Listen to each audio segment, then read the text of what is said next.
efficiency to me is a new language. I was introduced to it by the Automotive X Prize, and today I think I'm fluent in it.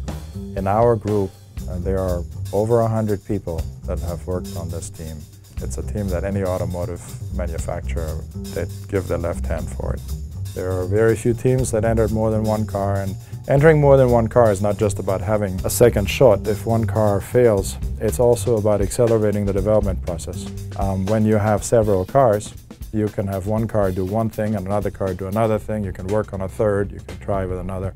And the process is that your learning curve is accelerated. You can basically compress time. We looked at the car as a dust-to-dust proposition. So it's not just about how much fuel it uses or what energy amount, but also what energy goes into it. You know, we are in this competition with an internal combustion engine. And a lot of people are like, electrics against internal combustion. That's not the question. The question is, are you building an efficient car? I'm not for or against electric cars. I'm for more efficient cars. Our car is a whole new philosophy of a car. And it's the philosophy that makes it light, not because we just took content out. You have to look at the car as a system.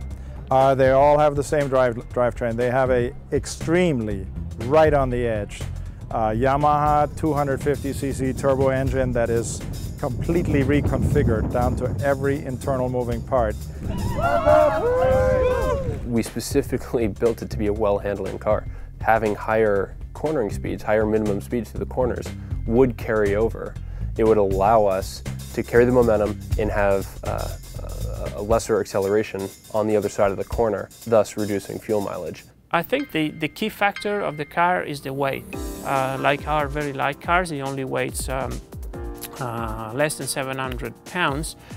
Little weight, the car stops in a split second, so a light car has got a lot less energy to dissipate than a heavy car.